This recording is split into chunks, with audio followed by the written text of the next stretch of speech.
안녕하세요. 오늘도 사연살롱을 찾아주셔서 감사합니다. 결혼 3개월 차 새댁이에요. 한창 깨를 달달 볶아도 시원찮을 신혼기간인데도 저와 남편은 어느 때보다 불편한 시간을 보내고 있어요. 다름 아닌 시누이 때문이에요. 저는 30을 훌쩍 넘긴 나이에 생애 처음 사기를 당했는데 저를 속인 사람이 바로 제 시누이거든요. 사연을 적고 있는 이 순간도 그날 일을 생각하면 속에서 천불이 나고 순간순간 우라가 치밀 정도로 시누이는 제게 큰 상처를 줬어요. 그 바람에 남편은 자기 동생 때문에 저랑 제 친정 부모님 앞에서 죄인처럼 고개를 숙인 채 살고 있어요. 그런데도 시누이랑 인간이 정신 못 차리고 뻔뻔하게 배짜라는 식으로 나오지 뭐예요. 저희 시부모님을 뒷배로 삼은 채 말이에요. 그래서 하도 괘씸한 마음에 이렇게 공개적으로 개망신을 주려고 사연을 보내게 되었습니다. 제가 남편을 처음 만난 건 대학교 3학년 때였어요. 남편은 군지대 이후 복학한 복학생이었고 저는 전문대를 졸업하고 학사 편입을 한 상태였어요. 그러니 남편처럼 군복무를 하고 복학한 학생들보다도 나이가 한 살 더 많아서 친구 사귀는데 어려움이 있었어요. 나이만 많은 게 아니라 타 대학 출신이라서 신입생 때부터 한 강의실에서 부대끼며 지내온 사람들 사이에 끼어드는 게 너무 힘들더라고요. 저처럼 무리에 스며들지 못하는 사람들한테 가장 힘든 건 뭐니 해도 팀별 과제였어요. 다들 저를 피하는 게 한눈에 보이더라고요. 그런 와중에 먼저 제게 말을 걸어준 사람이 남편이었어요. 다른 조원들은 저와 한 조를 이루는 게 못마땅한 표정이었지만 남편은 중간에서 다리 역할을 잘해준 덕에 과제가 끝나갈 무렵엔 다들 친해져서 졸업할 때까지 뭉쳐다니게 되었어요. 그때까지만 해도 남편과 저는 누나 동생으로 부르는 사이였는데 그러다 사귀게 된 결정적인 사건이 있었어요. 바로 저희 아빠 장례식 때문이었어요. 제 졸업을 앞두고 저희 아빠가 돌아가셨는데 그 당시 저희 집 사정이 좀 안 좋았어요. 몇 년 전 아빠가 하시던 일이 어려워지는 바람에 가세가 기운 데다가 그 일로 인해 부모님이 주변에 손을 많이 내밀게 되었어요. 세상이 그렇잖아요. 집에 돈이 있을 때는 주위에 사람이 북적이지만 돈이 떨어지면 있던 사람도 떨어져 나가는 거요. 저희 집도 그랬어요. 제일 먼저 떨어져 나간 사람은 놀랍게도 저희 아빠한테 가장 많이 신세를 졌던 사람들이었어요. 바로 작은아빠와 고모들이었죠. 솔직히 아빠 친구들과 지인들이 연락을 끊었던 건 이해가 가요.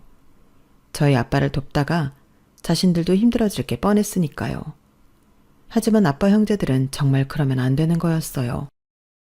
일찍 돌아가신 할머니 할아버지 대신 저희 부모님이 자기들 학비도 대주고 시집장가도 보내줬으니까요.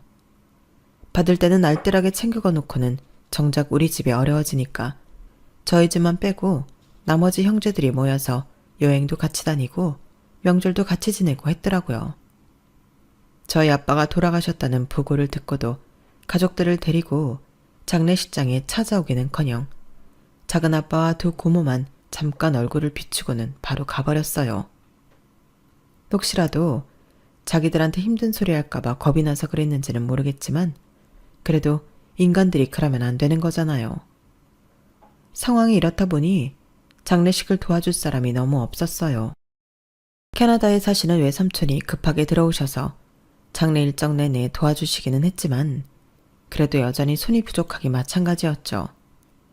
그런 상황에 남편이 3일 내내 장례식장을 지키며 손발이 되어주었고 관을 들 사람이 부족하다는 말에 자기 친구들까지 불러서 저희 아빠 관을 들어주었어요. 지금 생각해도 그때 남편이 없었더라면 어떻게 장례를 치를 수 있었을지 도무지 가늠도 안 될 정도예요. 너무 고마워서 장례가 끝나고 엄마가 봉투에 돈을 담아 남편과 친구들한테 건넸는데 그마저도 남편이 거절하더라고요. 동기 아버님이 돌아가셨는데 당연히 도와야죠. 그러니 부담 갖지 마세요. 그래도 그러는 게 아니지. 내가 너무 고마워서 그러니까 받아줘요. 상현 학생 아니었으면 민영이 아빠 장례식 제대로 못 치렀을 거예요. 어쩜 젊은 사람이 이렇게 속이 깊은지 정말 너무 고마워요. 내가 이 은혜는 꼭 잊지 않을게. 엄마는 남편 손에 억지로 손에 돈봉투를 쥐어주며 말씀하셨어요. 그날 엄마의 말은 빈말이 아니었어요. 저희 엄마는 아직도 그때 일에 대해 제 남편한테 고마워하시거든요. 몇 년 뒤 외삼촌 덕분에 저희 집 상황이 나아져서 전처럼은 아니더라도 꽤 살만해졌어요. 아빠 장례식을 계기로 많이 가까워진 남편과 저는 사귀는 중이었고요. 우리가 본격적으로 사귀기 시작했을 때 누구보다 응원해 주었던 사람이 바로 저희 엄마예요. 제가 그랬던 것처럼 저희 엄마도 제 남편에 대해 굉장히 호감이 있던 터라 무척 반가워하셨거든요. 외삼촌 도움으로 시작하게 된 엄마 가게가 자리를 잡고 생활에 여유가 생기자마자 엄마가 제일 먼저 했던 건 제 남편한테 고급 양복을 사준 거였어요. 남자는 좋은 양복 한 벌쯤은 가지고 있어야 돼. 민영이 아빠가 살아생전에 그랬거든. 양복은 남자들한테는 전쟁터에 입고 나가는 갑옷 같은 거라고. 좋은 갑옷을 입어야 몸에 상처가 안 날 거 아냐. 엄마는 이미 대학을 졸업하고 직장에 취직해 회사원으로 지내던 제 남편한테 무엇보다 필요한 건 좋은 양복이라고 생각하셨던가 봐요. 직장인 월급으로는 사기 힘든 고가의 양복이었지만 엄마는 망설임 없이 구입하셨거든요. 그때까지만 해도 엄마는 몇 년 뒤 제 남편이 그 옷을 입고 결혼식장에 서게 될 줄은 몰랐을 테지만 말이에요. 사귀는 동안에도 남편은 저희 집에 남자 손이 필요할 때마다 매번 찾아와 도와주곤 했어요. 엄마가 그러시는데 그때 이미 제 남편을 보시고는 미래에 당신 사위가 될 거라는 걸 예감하셨다더군요. 그래서 마치 제게 세뇌하듯 자주 이런 말씀을 하셨어요. 내가 살아보니까 결혼 상대를 고를 때 제일 중요한 건 직장이나 돈이 아니더라. 널 얼마나 위해주는 마음이 있는 사람이냐 아니냐가 훨씬 중요한 거지. 네 아빠를 봐도 알겠지만 돈은 있다가도 없어질 수 있어. 자기가 아무리 잃지 않으려고 노력을 해도 말이야. 하지만 사람 마음은 다르다. 아무리 억만금을 줘도 사람 마음은 살 수 없거든. 그러니까 상현이처럼 널 위해주는 남자를 만나. 돈 많은 남자보다 그런 남자가 훨씬 좋은 사람이니까. 저희 엄마가 제 남편을 일찌감치 사익감으로 점찍은 것과 달리 저희 시댁에서는 저를 그리 마음에 들어하지 않았어요. 막 사귀기 시작하던 무렵 주말에 남편이랑 극장에 갔다가 신우이한테 걸린 적이 있었어요. 당시 우리가 손을 잡고 있거나 팔짱을 끼고 있던 건 아니었지만 눈치 빠른 신우이는 단박에 우리 사이를 캐치했고 바로 자기 부모님께 얘기를 했던가 봐요. 다음날 남편이 제게 전화해 어렵게 말을 꺼내더라고요. 저기 민영아, 혹시 이번 주말에 우리 집에 올 수 있어? 자기 집에? 부모님도 계실 텐데 혹시 자기 여동생이 부모님께 우리 사이 얘기라도 한 거야? 그러자 남편은 잠시 뜸을 들이더니 그러더라고요. 엄마가 얼굴이라도 한번 보자고 그러시네? 좀 부담스럽지? 에이, 아니다. 그냥 내가 엄마한테는 잘 얘기할게. 아니야, 자기도 우리 엄마가 불편할 텐데 참고 만나줬잖아. 그리고 나 원래 어른들한테 인기 좋아. 엄마 친구들도 다들 나 예뻐하시거든. 속으로는 많이 떨렸지만 일부러 남편을 안심시키려고 안 그런 척 연기까지 했어요. 그렇게 용기 내서 시댁에 찾아갔는데 민영이라고 그랬나? 우리 상현이랑 같은 과 친구라며. 그럼 동갑이겠네? 아니요, 제가 1살 많아요. 제가 전문대 졸업하고 학사 편입을 한 거라서요. 저는 제 학벌에 별다른 컴플렉스가 없었기 때문에 사실대로 말씀드린 거였는데 전문대를 졸업했다는 말에 어머님 미간이 순식간에 구겨지더라고요. 전문대? 어머, 나는 상현이한테 그 얘기는 못 들었는데. 그래요, 재밌게 놀다 가요. 방금 전까지 말을 놓으시며 편하게 말씀하시던 어머님은 갑자기 존대를 하시며 딱 선을 그으시더라고요. 옆에서 흥미진진한 표정으로 앉아있던 신우이도 묘한 표정을 지으며 자리에서 일어났어요. 그날 어머님은 제가 집에 돌아갈 때까지 내내 제게 존대를 하셨어요. 상대가 내게 존대를 하는 게 대놓고 나한테 욕을 하는 것보다 더 기분 나쁠 수 있다는 걸 저는 그때 처음 알았어요.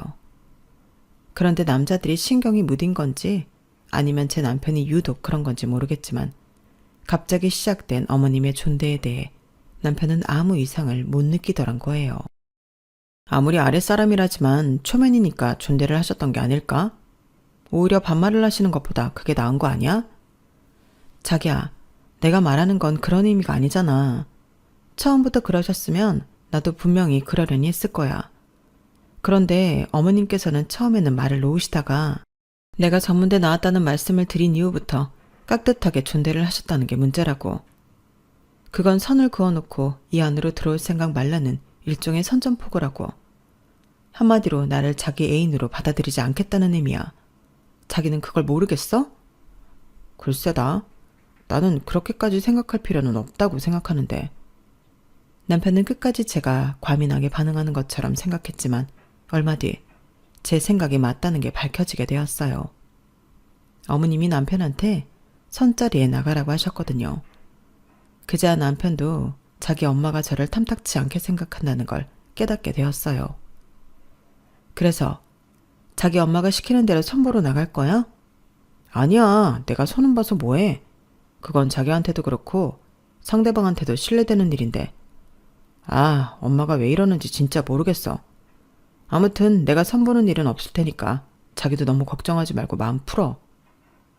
남편은 자기가 어머님께 잘 얘기를 해보겠다며 호언장담했지만 끝내 어머님 강요에 못 이겨 선자리에 나가게 되었어요. 물론 남편은 그 자리에서 상대방 여성분께 자기는 이미 결혼할 사람이 있다고 솔직하게 말했지만 선자리에 나갔다는 것 자체만으로도 당시엔 남편에 대한 배신감이 컸어요. 하지만 결과적으로는 잘한 일이 되었지만요.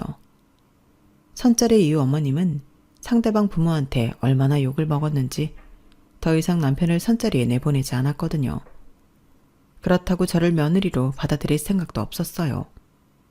제가 집에 찾아가면 마치 저를 없는 사람 취급까지 하면서 외면하셨거든요. 어머님을 뵙고 오는 날이면 얼마나 자괴감이 들었나 몰라요. 내가 왜 이런 대접을 받아야 하나.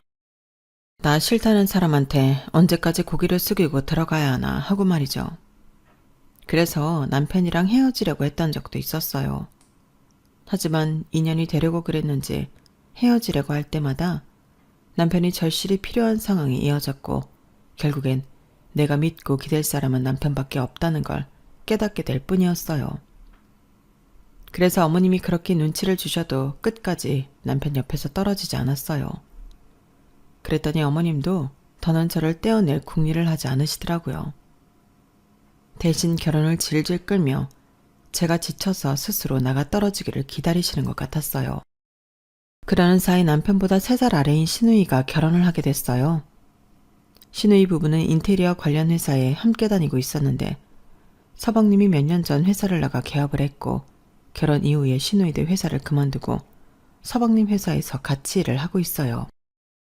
어머님 말로는 서방님 댁에서 결혼을 서두르는 바람에 우리보다 먼저 하게 됐다고 하셨지만 그걸로는 저의 결혼을 미루는 이유가 되지는 않았어요. 시누이가 결혼하고 이듬해 저희가 식을 올리겠다고 했을 때도 안 된다고 이러셨으니까요. 그러면서 궁색한 변명으로 이런 걸 드시더라고요. 예, 니들은 나를 망신시키려고 작정한 거니? 어떻게 자식을 연년으로 십장가를 보내? 주변 사람들이 날 보고 뭐라고 하겠니? 그러니 결혼은 좀 기다렸다가 해. 당장 결혼 안 한다고 큰일 나는 것도 아니잖니. 엄마, 이런 게 어딨어요. 애초에 결혼은 상의보다 우리가 먼저 하기로 했던 거잖아요. 그런 걸 상의 시댁에서 결혼 서두른다고 해서 우리가 양보했던 건데 이제 와서 이러시면 어쩌냐고요. 주변 사람들 이목 때문에 그러시는 거라면 양가 가족들만 불러서 스몰 웨딩으로 할게요. 그럼 되는 거죠? 이번만큼은 남편도 지지 않고 강하게 나갔어요. 그러자 어머님이 버럭 소리를 치시더군요. 뭐가 어쩌고 어째? 아니 그깟 몇 년을 못 기다려서 궁색하게 스몰 웨딩을 하겠다는 거니? 그동안 내가 축의금으로 주변에 뿌린 돈이 얼만데 그거 회수도 못하게 스몰 웨딩이야? 안 돼. 그건 절대로 안 된다고. 그깟 축의금이 뭐가 그렇게 중요해요? 그깟 돈 조금 받자고 다 큰 자식 결혼까지 미루는 게 말이 되냐고요. 왜 말이 안 돼? 너 결혼하는데 들어가는 돈이 한두 푼인 줄 알아? 축의금을 받아야 그 돈을 메꿀 거 아니냐고. 이렇게 세상 물정 몰라서야 어떻게 결혼해서 네 가정을 꾸리고 살겠니? 아무튼 길게 말할 거 없다. 잔말 말고 기다리라면 기다려. 사실 저희 시댁이 돈에 쪼들리는 상황은 아니었어요.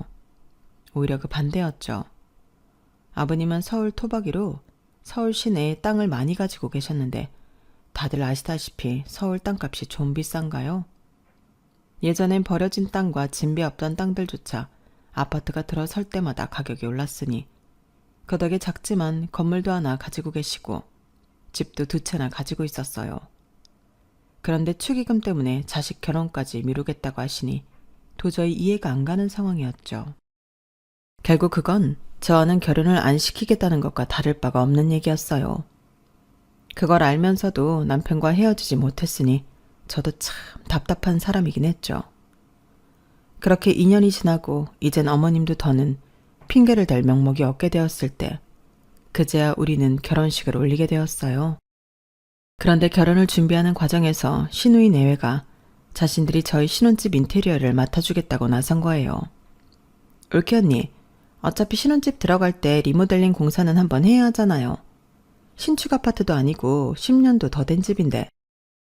언니도 알겠지만 리모델링은 어떤 업체한테 맡기느냐에 따라 집이 완전히 달라져요.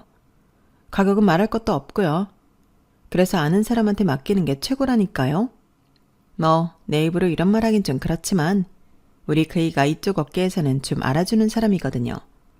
우리가 남도 아니고 하나뿐인 내 오빠 신혼집인데 동생인 내가 직접 나서서 진행해 드릴게요. 시누이는 저희 결혼 얘기가 나오자마자 기다렸다는 듯이 찾아와서 리모델링 이야기를 꺼냈어요. 우리도 아는 사람한테 리모델링을 맡기면 좋기야 하지만 사실 부모님 도움 없이 우리가 가진 돈으로 결혼을 하는 거라서 자금이 그리 넉넉하지 않았거든요.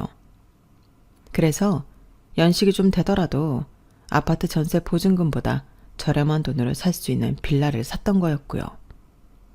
돈이 있다면 저희도 확 다 뜯어내고 내부를 싹 고쳐서 시작하고 싶죠. 하지만 그럴 형편이 안 돼서 싱크대랑 샤시 정도 바꾸고 나머지는 벽지 정도만 새로 갈아서 살 생각이었는데 생각지도 않은 리모델링 공사까지 하라고 하니까 부담이 되었어요. 언니, 어차피 혼수 마련할 자금도 준비했을 거 아니에요. 그 돈 안에서 내가 집안 가구며 인테리어 제품까지 싹 해줄 테니까 한번 믿고 맡겨봐요. 리모델링에 가구까지 다 해주겠다는 말에 남편도 저도 살짝 흔들리긴 했어요. 그 틈을 타서 어머님이 그러시더라고요. 얘, 생각하고 자시고 할 게 뭐 있니? 전문가 시누이가 알아서 다 해주겠다는데 나 같으면 고마워서 넙죽 절이라도 하겠다. 생각해봐라. 아무것도 모르는 네 안목이 좋겠니? 전문가인 네 시누이 안목이 좋겠니? 될 것도 없는 게 무슨 고민을 해? 안 그래도 이 결혼을 마음에 들어하지 않는 어머님이라서 저는 혹시라도 이 일로 어머님 눈밖에 날까봐 차마 싫다는 말을 할 수는 없었어요. 남편도 자기 동생이 기껏 생각해서 해주겠다고 나서는데 굳이 반대할 필요는 없을 것 같다고 해서 하는 수 없이 시누이한테 리모델링과 인테리어 일체를 맡기게 되었어요. 공사를 처음 시작할 무렵에는 보름 정도면 다 끝날 거라고 했었는데 막상 공사에 들어가고 나서는 이런저런 핑계를 대며 공사 기간이 점점 늘어나더라고요. 아가씨, 공사는 언제 끝나는 거예요? 결혼식이 다음 주인데 아직 바닥 공사도 안 끝났잖아요. 언니가 리모델링에 대해 뭘 알아요? 아니, 집이 어지간해야 공사를 서두르든 하죠. 이건 뭐 뜯었다 하면 여기저기가 문제투성이니 어떻게 공사에 진척이 있겠어요? 집을 사도 어떻게 이런 집을 사서는 네가 우리 그이 얼마나 보기 민망한 줄 알아요? 그리고 언니가 뭘 몰라서 그러는 모양인데 이럴 때 집주인은 공사 늦는다고 닥달할 게 아니라 인부들 간식이나 챙겨가며 비를 맞춰줘야 하는 거라고요. 뭘 알아야 말을 하지. 되로 주고 말로 받는다고 시누이한테 말 한마디 했다가 오히려 욕만 진탕 얻어먹었어요. 어찌나 말에 가시를 세워가며 소리를 치는지 창피해서 제 얼굴이 다 화끈거리더군요. 그렇게 공사가 딜레이되는 바람에 결혼식 전날까지도 내부 인테리어는 손도 못 대는 상황이 되고 말았어요. 자기야, 우리 이러다가 신혼여행 다녀와서도 집에 못 들어가는 거 아니야? 이제 겨우 바닥 다 깔았는데 언제 내부 인테리어 끝내고 가구를 들이냐고. 이럴 줄 알았으면 리모델링 안 하는 건데. 제 말에 남편은 미안해서 어쩔 줄 몰라 했어요. 내가 상희한테 얘기해 볼게. 늦어도 우리가 신혼여행에서 돌아올 때까지는 제대로 완성해 달라고 말이야. 미안해. 괜히 내 동생 고집 때문에 이런 일 겪게 해서. 사실 남편이 사과해야 하는 상황은 아니었지만 그래도 화가 나는 건 어쩔 수 없었어요. 그때는 결혼 준비도 그렇고 회사 업무 문제도 그렇고 거기에 집 문제까지 더해서 정말이지 머리가 터져 나갈 지경이었어요. 결혼 한 번 하는 게 이렇게 힘든데 2번, 3번 하는 사람들은 도대체 얼마나 초인적인 능력이 있는 사람들인가 싶더라고요. 그래서 조금이라도 편해지고 싶은 마음에 집 문제는 남편한테 맡겼는데 글쎄 일이 더 커졌지 뭐예요. 남편이 집 리모델링 문제로 신우이랑 다툼을 한 모양인데 그걸 본 어머님께서 저를 집으로 호출하신 거예요. 정작 당신 아들은 부르지도 않고 저 혼자만 말이죠. 너는 애가 왜 그러니? 너 하나 집에 들이면서 내가 하루도 편할 날이 없다. 우리 상현이랑 상희 이날이 때까지 소리 높여가며 싸워본 적 없는 애들이야. 그렇게 의좋던 남매가 너 하나 때문에 하루가 멀다 하고 싸움질이다. 너 이거에 대해서 어떻게 생각하니? 어머님 심력기차 들여서 죄송합니다. 하지만요. 리모델링 공사가 너무 늦어져서 저희가 많이 난감한 상황이에요. 당장 신혼여행에서 돌아오면 지낼 집도 없고 그렇다고 무작정 호텔에서 지낼 수도 없는 노릇이잖아요. 같은 빌라 주민들한테 들어보니까 공사를 하는 날보다 안 하는 날이 많았다고 하더라고요. 그래서 그 이통의 아가씨한테 일정 조율을 부탁했던 건데 제 생각이 짧았던 것 같아요. 죄송합니다. 억울한 마음이 한가득이었지만 그래도 제가 먼저 고개를 숙이는 게 도리인 것 같아서 일단은 죄송하다는 말씀을 드렸어요. 그런데 오히려 그 말에 어머님이 더 화를 내시지 뭐예요. 그러게, 애초에 죄송할 짓은 왜 하니? 말로만 죄송하다고 그러면 일이 해결된다니? 너 하나 때문에 남매가 빈정상해서 마주칠 때마다 으르렁거린다고. 집을 구할 거면 제대로 된 집이나 구할 것이지 어디서 돼지우리 같은 걸 집이랍시고 사들여서 내 딸 고생시키니. 그러게 내가 뭐라 그랬어. 아직은 결혼식 올릴 때가 아니라고 했니 안 했니?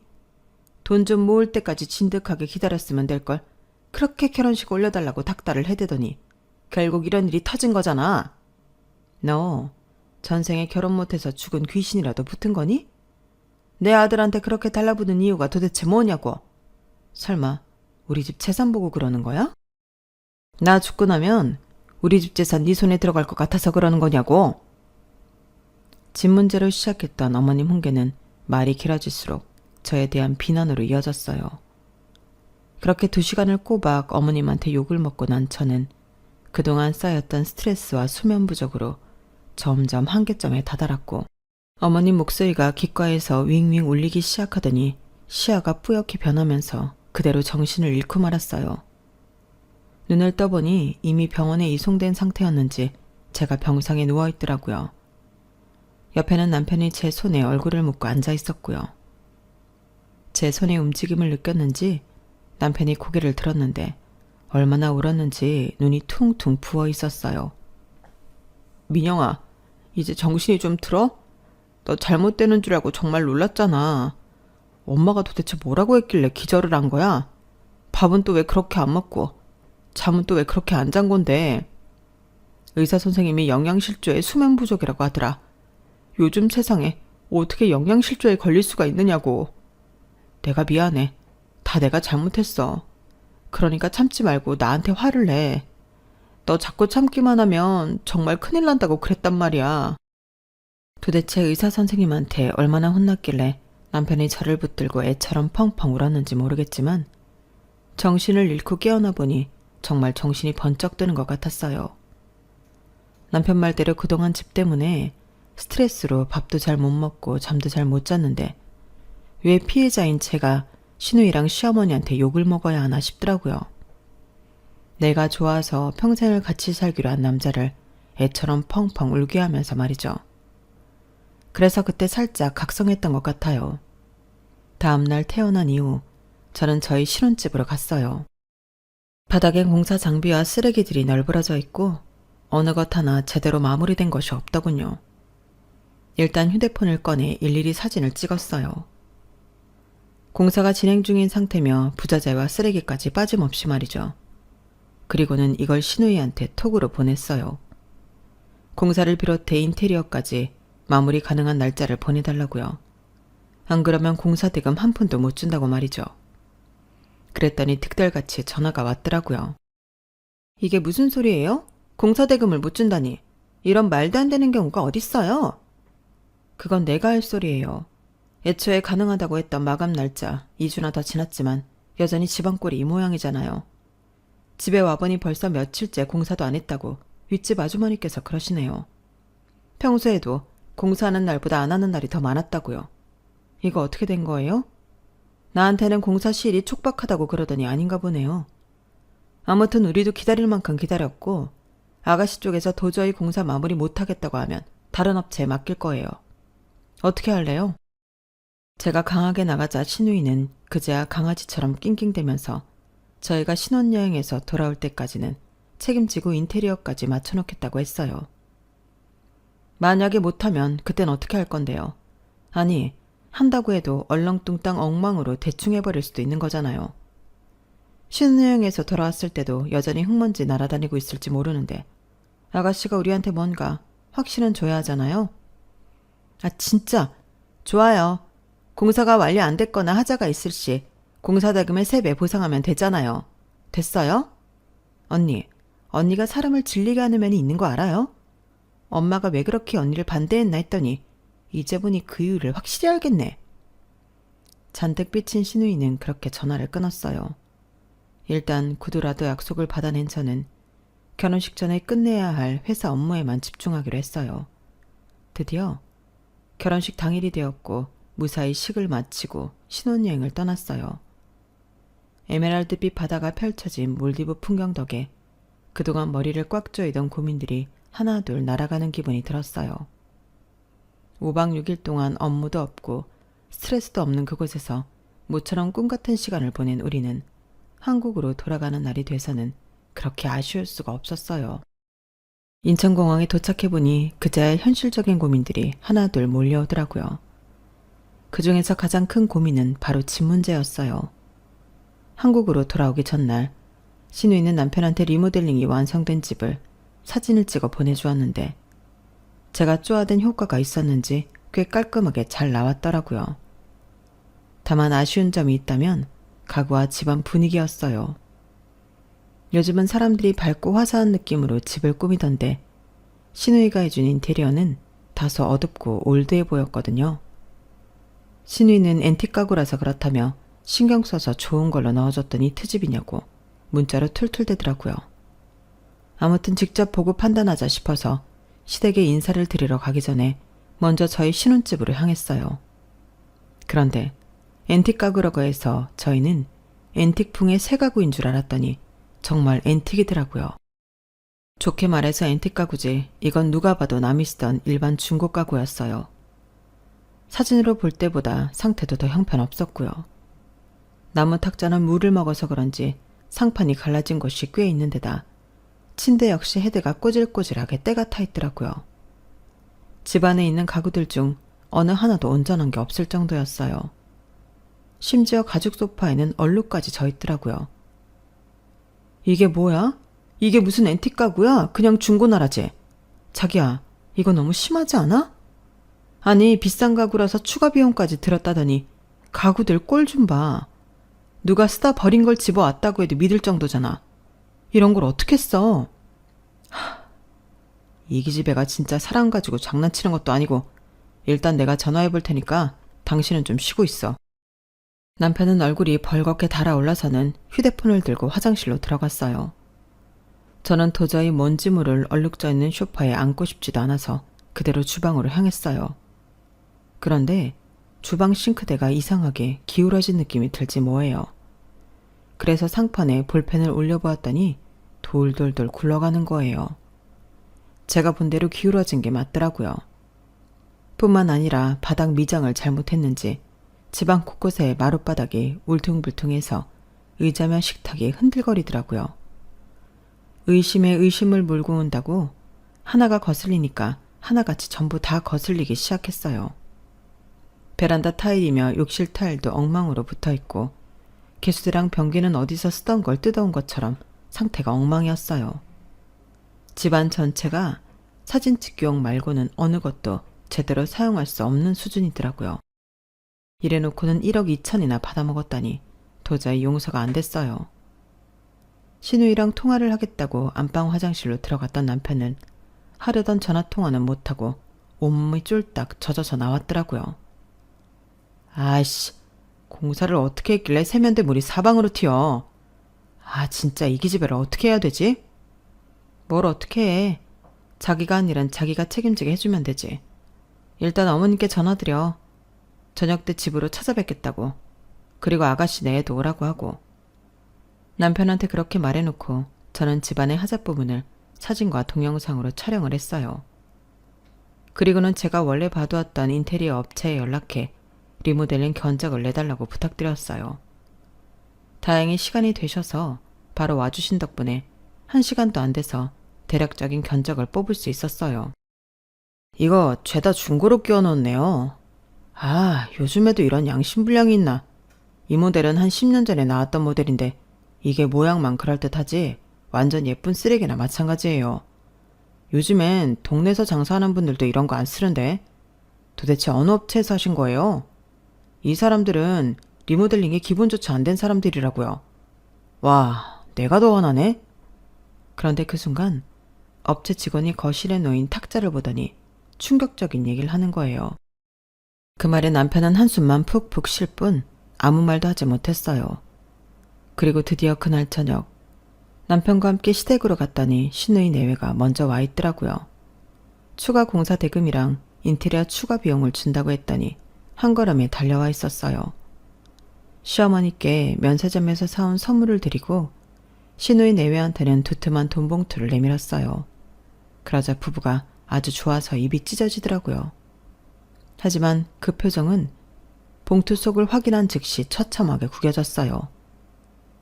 언니, 이게 뭐예요? 아니 주겠다던 돈은 안 주고 이게 무슨 개수작이냐고. 이 기집애가 개수작? 그건 우리가 할 소리지. 너도 그렇고 매제도 그래. 리모델링을 그따위로 해놓고 돈 받을 생각을 했어? 업체 사람 불러서 견적 냈더니 바닥까지 다 뜯고 배선 공사까지 다시 해야 해서 최소 8,000원 든다고 하더라. 이것도 기본만 했을 때가 8,000이지 니네가 공사한답시고 망가뜨린 것까지 고치려면 수천이 더 들지도 몰라. 거기다 네가 사다 놓은 가구들. 참, 가구도 아니지. 당근에서 무료 나눔받은 탁자를 앤틱 가구라고 120만 원을 내놓으라고? 네가 그러고도 인간이야? 그러자 신우이는 되려 더 뻔뻔한 표정으로 반박을 했어요. 누가 그래? 그게 얼마짜린데? 오빠, 아무리 새언니가 중간에서 이간질을 해도 그렇지 어떻게 여동생인 내 말도 못 믿고 이렇게 사람을 쓰레기를 만드냐? 오빠, 정말 이러는 거 아니야. 뭐? 이 기집애가 아직도 정신을 못 차렸나? 야, 내가 오늘 그 탁자 무료 나눔한 사람 만나서 직접 들은 얘기야. 네가 발뺌할까봐 네가 그 사람이랑 당근에서 톡했던 거 사진까지 찍어왔어. 이래도 끝까지 발뺌할 거야? 남편이 휴대폰에 찍힌 대화 내용을 보이자 신우이는 그제야 입을 꾹 다물고 눈길을 돌렸어요. 아가씨, 나 이번 일 그냥 안 넘어갈 거예요. 아가씨가 그랬죠? 공사가 제날짜까지 안 끝나거나 하자가 있을 시 공사 대금의 3배 변상하겠다고. 나 이거 녹음까지 다 해놨으니까 모른 척할 생각 말아요. 당사자 간의 통화 내용 녹취는 법적으로도 효력이 있으니까. 거기 아가씨가 우리한테 공사 대금이며 인테리어 제품 가격 명시해서 보내준 명세서거든요. 여기에 토탈 금액 적힌 거 보이죠? 그 금액의 3배 보내주세요. 기간은 일주일 줄게요. 그 안에 입금 안 되면 나 바로 고소 들어갈 거예요? 그 말에 신우이 내외는 물론 어머님도 개거품을 물고 난리를 치셨어요. 집에 여자가 잘못 들어와서 이러네. 처음부터 내가 마음에 안 들었네. 아주 온갖 저주까지 퍼부으시며 난리를 치셨죠. 어머님, 이 집에 여자가 잘못 들어와서 그런 게 아니고요. 이 집에 있는 여자들이 잘못된 사람들이라서 그런 거예요. 그리고요, 앞으로는 저한테 예의 좀 지켜주세요. 저도 어디 나가서 이런 대접 받을 사람 아니거든요. 어머님이 저 대접 안 해주시면 저도 어머님이랑 아가씨한테 절대 대접 안 해줄 거예요. 세상에는요, 공짜가 없어요. 좋은 것도 공짜가 없고요. 나쁜 것도 공짜가 없어서 상대한테 욕을 하면 똑같이 욕 얻어먹고 칭찬을 하면 똑같이 칭찬을 받는 거예요. 그러니까 앞으로 저한테 대접받고 싶으시면요, 저한테도 대접해주세요. 아셨죠? 그날 그렇게 저는 시어머니와 시누이한테 최후 통첩을 날리고는 남편과 함께 집으로 돌아왔어요. 그리고 정확히 4일 뒤 남편 통장으로 거액의 돈이 들어왔더라고요. 시누이가 낸 건 아니고 시어머니가 내주신 거라는 걸 뻔히 알고 있었지만 그래도 한 푼도 돌려주지 않고 다 받아 챙겼어요. 쉽게 용서를 해주면 다음에도 또 나쁜 짓을 저지르고도 뻔뻔하게 배째라고 나올 수 있으니까요. 현재 저희 부부는 그때 변상받은 돈으로 집을 깔끔하게 수리해서 잘 살고 있어요. 이번 일로 참는 것만이 능사가 아니라는 걸 뼈저리게 느낀 저는 앞으로도 쉽게 봐주지 않을 생각입니다. 그러다 보면 시어머니도 시누이도 조금은 변하지 않을까 기대해요. 누울 자리를 보고 발을 뻗어야 한다는 걸 깨닫는다면 말이죠.